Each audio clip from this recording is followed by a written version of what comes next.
નમસ્કાર દર્શક મિત્રો, હું છું રૂપલ વણિચિયા. સંપૂર્ણ ન્યૂઝમાં આપનું સ્વાગત છે. દિયોદર તાલુકા પંચાયતમાં પ્રમુખ અને ઉપપ્રમુખની ચૂંટણી પ્રક્રિયા દરમિયાન રાજકીય ગરમાવો ચરમસીમાએ પહોંચ્યો હતો. બેઠકમાં સભ્યો વચ્ચે આંતરિક વિવાદ વધતા કાયદો અને વ્યવસ્થાની સ્થિતિ જાળવવા ચૂંટણી મુલતવી રાખવાનો નિર્ણય લેવાયો હતો. આ નિર્ણયથી ઉશ્કેરાયેલા ટોળાએ દિયોદર પ્રાંત અધિકારી એસડીએમ અને ચૂંટણીના અધ્યક્ષી અધિકારી ડીએમ કાછડને ઘેરી લઈ હુમલો કરતા મામલો વધુ ગરમાયો હતો. પોલીસે આ મામલે 10 નામજોગ સહિત 50 થી 60 લોકોના ટોળા સામે ગુનો નોંધી તપાસ શરૂ કરી છે. પ્રાંત અધિકારી ડીએમ કાછડ દ્વારા નોંધવામાં આવેલી ફરિયાદ મુજબ દિયોદર તાલુકા પંચાયત કચેરી ખાતે પ્રમુખ અને ઉપપ્રમુખની વરણી માટે ખાસ સભા બોલાવવામાં આવી હતી.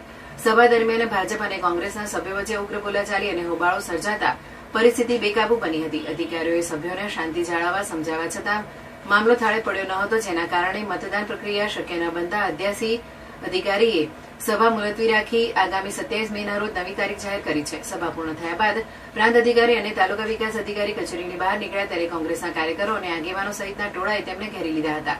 સભા માટે બીજી તારીખ કેમ આપી કહીને હોબાળો મચાવવામાં આવ્યો હતો. અધિકારીએ પ્રોસિડિંગની નકલ લેખિતમાં આપવામાં આવશે તેમ કહેતા ટોળું વધુ ઉશ્કેરાયું હતું અને ધક્કામુક્કી સાથે હુમલો કરવામાં આવ્યો હતો.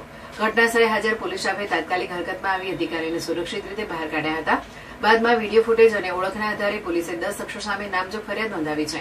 પોલીસ ફરિયાદ મુજબ ગિરિરાજસિંહ માનસિંહ વાઘેલા, સિદ્ધરાજસિંહ માધુસિંહ ચૌહાણ, દશરથસિંહ નાથુસિંહ ચૌહાણ, દિલીપ બાબુભાઈ જોશી, વિજય હરગોવનભાઈ જોશી, કનુ પરખાભાઈ માળી, જનકસિંહ હરજી વાઘેલા, મનુ હિયાજી ઠાકોર, સચિન સુરેશભાઈ ભાટી અને દશરથ પ્રભુભાઈ પ્રજાપતિ સામે સરકારી ફરજમાં રૂકાવટ, હુમલો અને જાનથી મારી નાખવાના પ્રયાસ સહિતની કલમો હેઠળ ગુનો નોંધાયો છે.